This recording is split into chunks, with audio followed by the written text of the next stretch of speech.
annual Employers Annual Conference 2020. The theme this year being Building Resilient Enterprises, Creating Wealth and Jobs. And so let's have this conversation on how the impact of technology on business models and the workplace. This is essentially what we're going to focus on today. Now, I will deliver Ms. Jacqueline Mugo's speech. I welcome you to the 2020 Annual Employers Conference. I would have loved to host this conference in some serene and relaxing place to give you a chance to physically network, reflect, and also relax after a very challenging year. But due to COVID-19 situation we are dealing with, it is not possible. I, however, want to thank you all for your overwhelming response when we made the announcement that this year's conference will be held virtually. In the new emerging normal, the employers are looking at the control and responsibilities, are losing control and responsibility of the workers' working space, because the working space and the workplace is no longer what we had pre-COVID. And as the worker may be working from home, what legislative reforms do we need to support both the employers and the workers to be more productive and efficient in their engagement? Ladies and gentlemen, the other survey that on the state of small businesses in the least developed countries, which Business Africa did in collaboration with the United Nations Capital Development Fund, showed that in September 2020, 88% of the small businesses are operating on less than 75% business capacity. 52% anticipated reduction in revenues, and 34% were at risk of shutting up in less than 3 months. And also 35% laid off staff due to COVID-19. To put into perspective, small businesses provide for 90% of all wage employment in Africa.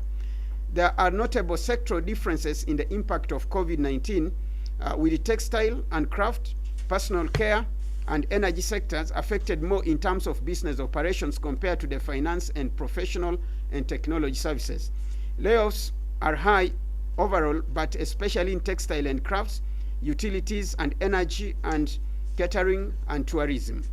SMEs in Asia Pacific, in the least developed countries in Asia Pacific, seem to be faring better than SMEs in sub-Saharan Africa in terms of operational capacity and anticipated revenue loss. The survey also showed that 83.1% reported access to customers as their major challenge. 32.9% applied for new business loans to cope, and 25.8% reduced operational costs, and 30.6% are using phone or digital platforms for sale. Therefore, access to customers and suppliers are reported as the major challenges. Teleworking is not an option for the small businesses. Most small businesses have coped with by applying for new loans and using phone and digital platforms for sale. However, small businesses with negative revenue outlooks request for grants and subsidies rather than loans. Ladies and gentlemen, I trust that you now appreciate why the Federation is very keen on the discussion in this conference. We need to support our enterprises in Kenya and Africa become more resilient, creative, and create wealth and jobs in Kenya and in Africa. To achieve this, we shall focus our discussions around 3 topics. 1, the impact of technology on business models and the workplace, and 2, human capital trends and the skills of the future. 3, regulatory frameworks for the changing business environment. We have distinguished authorities by profession, study, and experiences from the academia, industry, and the government from Kenya, Africa, and at international level to lead us through these discussions in the conference. Lastly, we shall also be launching FKE Kenya Business and Disability Network to give the opportunity for employers to play a bigger role in promotion of inclusion in employment of persons with disability. I welcome you all to the conference. Thank you. All right, thank you so much. I would have asked you to clap, but since you're online, I can see you clapping already. But let's just clap all the same. Thank you so much. I see that happening right now, including with our sign language interpreter. Thank you so much for that. That is Stephen Obiro, Head of Advocacy and Partnerships at FKE, reading the speech by Mrs. Jacqueline Mugo, FKE Executive Director. It's unfortunate she wouldn't be here today, but she sent her regards. Now, so there are several issues that have come out from that particular conversation before I bring in the next speaker. One, you've seen that 52% of businesses have reported a reduction in revenue. 35% have projected possible laying off. 75% are operating below capacity. This is why I was asking you earlier on, then how do we adapt to the changing environment post COVID-19 and ensure there's going to be survival? This is the theme of day one of the Employers Annual Conference. Impact of technology on business models and digital transformation at the workplace. It is an open conversation. We'd like to hear from you. None of us have the answers. We are all going through this pandemic at unprecedented speeds, at unprecedented times. Nobody can predict what's going to happen. But like the MD said earlier on, the executive director said, the future belongs to those who shape it. Number one is, what is the observed impact of COVID-19 pandemic on the labor movement across the world and in Africa as well? That impact is the one thing that is the most important, because then we will know how to counter it. For us in the labor movement, the impact of COVID-19 has been both positive and negative. I know you may be wondering how this has had a positive effect on the workers, but the truth of the matter is that COVID has had its own share of the positive opportunities and challenges to the working class. If you looked at it critically, you will discover even at your own place of work, there were more opportunities created by the COVID-19. The most obvious positive effect of COVID-19 on the labor movement was this pandemic brought to the fore the importance of trade unions. First, many employees and even some employers came to the full realization that it's important to organize themselves. On the other hand, employers who have been treating unions as enemies were calling to seek advice on what actions they can take within the law that won't harm them and their workers. Many employers who were not able to meet their salary obligation and had employees who were unionized were advised to send their workers on leave, as we hoped for the situation to stabilize instead of terminating their contracts. These two examples illustrate that the trade unions in Africa and throughout the world played a major role in protecting jobs and lives immediately after the COVID-19 was declared a pandemic. It is time that the government deliberates on the measures to cushion employees, and at the same time, it is time for the trade unions to define the working conditions for the employees as well. Without any further ado, I'd also like to welcome Mr. Roberto Suarez. He's the Secretary General, International Organization of Employers. He's joining us virtually. The floor is yours, sir. And I would like also to convey you some message regarding the volatile, unpredictable, and an ambiguous future, as you referred in the concept note that you gave to us. We keep saying that never before a crisis has been so global. I mean, since the Second World War, we have not witnessed a crisis that is affecting all the regions of the world, and also the African region. Let me just remind that the first wave of the pandemic came to Africa from China through the beginning of trade channels and lower foreign direct investment. But also the second wave of the pandemic is also affecting especially African countries due to the lower demand from normally Europe with the lockdown and halt in tourism. But that now also finally a third wave will come or is coming because of the shock on the internal demand and the slowdown of infra-Africa trade, which is also foreseen, it's also projecting a future, especially next year, which is far away from optimal. Even we have been qualifying this future as disastrous to some extent. But let me also say that there is some profound transformations in the world of work that will remain beyond the pandemic. No CEO of a company, no human resources manager would have been able to change from one day to the other the culture of the workplace as this pandemic has undertaken. You refer to data of remote work. In many countries, especially in some specific sectors.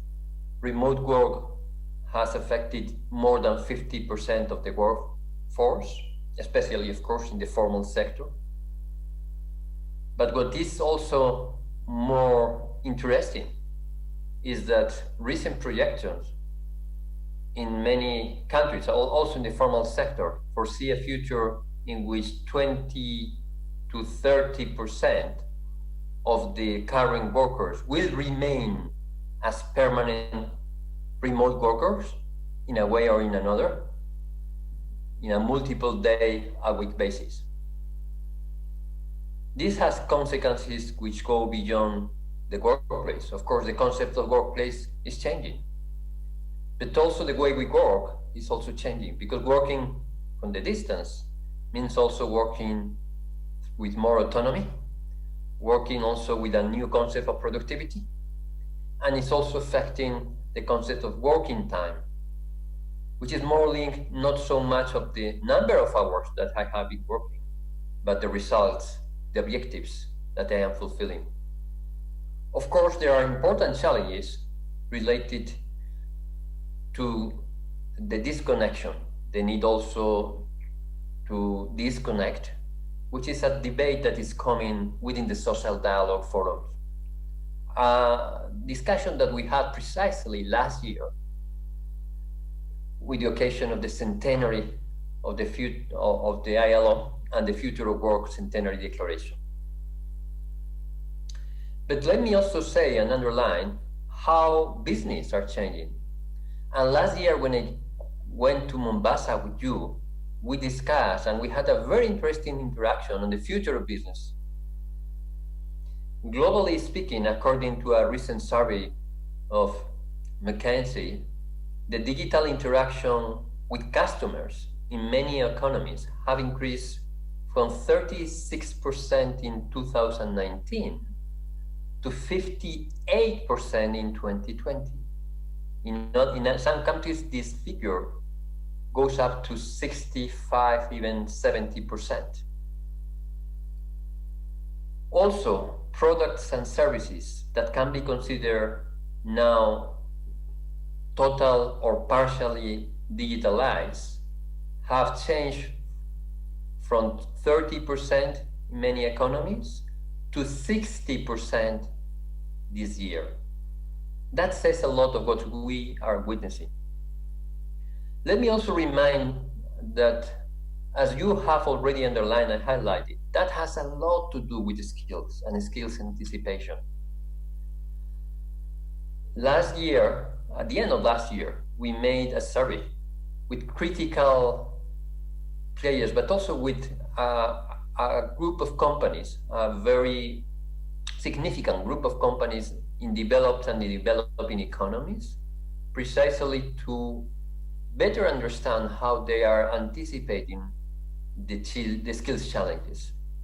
And one of the main findings, and I have to say that this survey was undertaken by IOE and ILO through ACTEMP, the unit in ILO that takes care of strengthening capacity of employees' organizations. Well, this survey reflects that most than 60% or 70% of executives of companies that we have interviewed refer to a cycle of 3 years' time in skills anticipation. Let me explain that further. These executive directors stated that they are looking for quite different skills in new recruits than 3 years ago. This cycle of 3 years was much longer some time ago. It was 5 years or 6 years. Now the change of skills comes within a 3-year cycle. Also, more than 50 or 60% of executives in many countries, and we had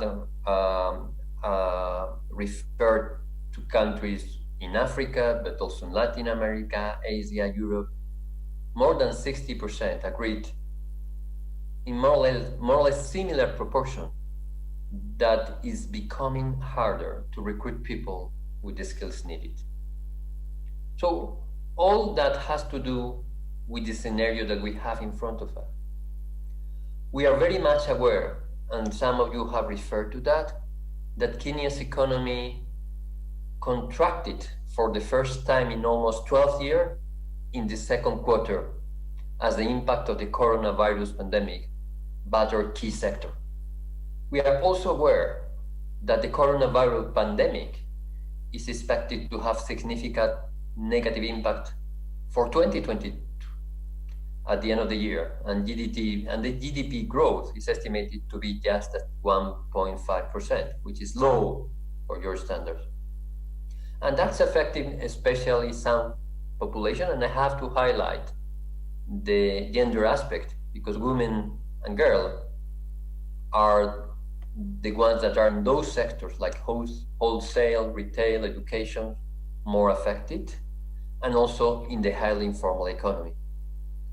I want to stress again that our main ambition as IOE, one of our main ambitions as IOE, International Organization of Employers, is to find new ways to tackle informality and how to promote transitions toward formality, because that will be the key for success in integrating new population in the labor market. But let me also give you hints of hope regarding precisely the digital drive that we are witnessing. The digital economy is playing already a key role in Kenya, and we know how advanced Kenya is in comparison with other African countries. And there are opportunities rising already in sectors of digital and digital deliverable services. E-commerce is taking off with an increasing demand for fast-moving consumer goods, entertainment, electronic, and productivity tools. However, we also have to understand that connectivity is key. Investment of infrastructure is also key. Digital skills are becoming critical. And we see that even though there is a high percentage of companies, normally the large ones, that use cloud computing, already we have a large percentage of firms in Kenya, but in other countries, that are not digitally oriented. In Kenya, we have had about 70,000 COVID-19 positive cases, of which about 45,000 recovered and 1,250 deaths. Our way of life has never been affected as COVID has. I'm persuaded to conclude that we may never return to the way of life and operations that existed pre-COVID-19. The fear of COVID-19 is real. We continue to hope for the best, but prepare for the worst. I said earlier that COVID-19 pandemic is also an economic crisis. The measures put in place by authorities to contain the spread of COVID-19 infections have had a far-reaching impact on business and livelihoods. The necessary measures recommended for containing lockdowns, travel restrictions, social distancing, and minimizing of physical contacts with surfaces have had a great adverse impact on businesses and incomes of households. Ladies and gentlemen, the IMF in its October 2020 growth projections indicated that the global economy is going to shrink by some 4.4% in 2020. Advanced economies will experience a growth decline of 5.8%, and emerging markets and developing economies will decline by 3.3%. Regional projections show that growth will decline by 8.3% in the Euro area, 8.1% in Latin America and the Caribbean, 4.3% in the United States, 4.1% in the Middle East and Central Asia, 3% in Sub-Saharan Africa, and 1.7% in emerging and developing Asia.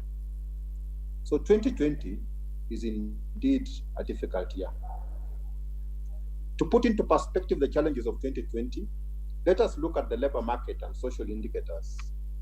The ILO estimates the working hour losses equivalent to 17.3% That is 495 million full-time jobs. Lower middle income countries, Kenya included, are hardest hit, having experienced an estimated decline in working hours of 23.3%, which is 240 million full-time employment jobs in the second quarter of the year. 10.7% loss in the labor income during the first 3 quarters, which translates to some $3.5 trillion, or about 5.5% of the global GDP. The labor income losses are highest in middle income countries, reaching 15.1%, in lower middle income countries, and 11.4% in upper middle income countries.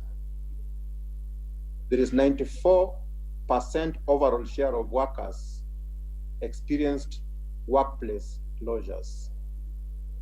And the story is the same in Kenya.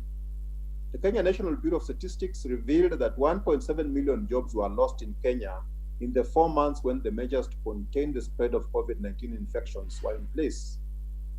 The Ministry of Labor Statistics shows declared redundancies reached 230,000 from March to October 2020.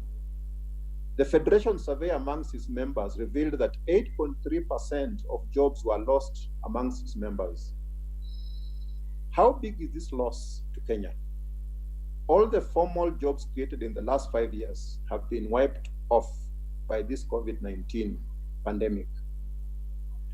Distinguished delegates, although the situation is gloomy, it's not devastating as it looks.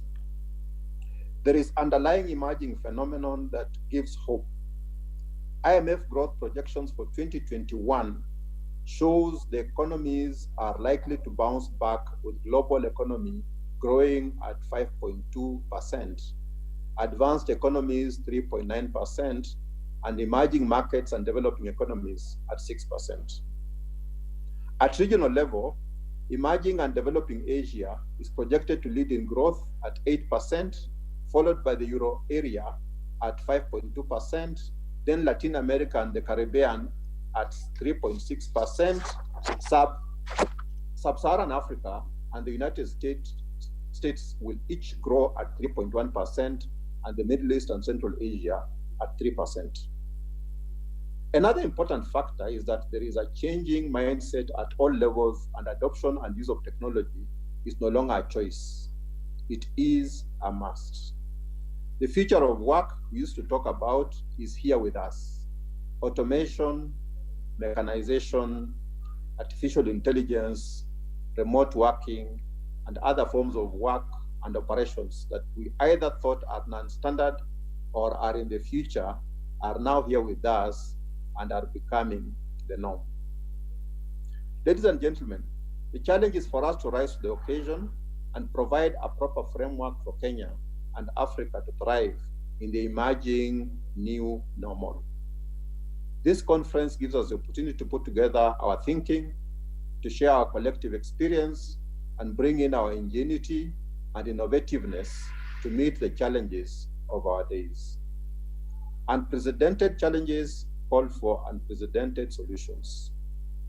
I'm confident that we shall live to the occasion and share knowledge that will both help the industry leaders navigate the volatile, unpredictable, complex, and ambiguous business environment, and also help build resilient enterprises that create wealth and jobs in Kenya and in Africa. I take this opportunity to thank you all for finding time to attend this employers' annual virtual conference. I know we would have loved to meet physically, but because of the disruption that has been brought to our lives by coronavirus, we have to adapt to a new normal in our operations. This conference provides us an opportunity for sharing our experience and engage in discussions under the theme Building Resilient Enterprises, Creating Wealth and Jobs. This conference will also be addressing topical and relevant thematic areas affecting enterprises, not only in Kenya, but globally, especially during this COVID-19 period. Every person that I meet believes that I have jobs that to give simply because I'm the cabinet secretary in charge of labor. But I am therefore very happy to be addressing you because you have all the jobs and you are the ones who create jobs.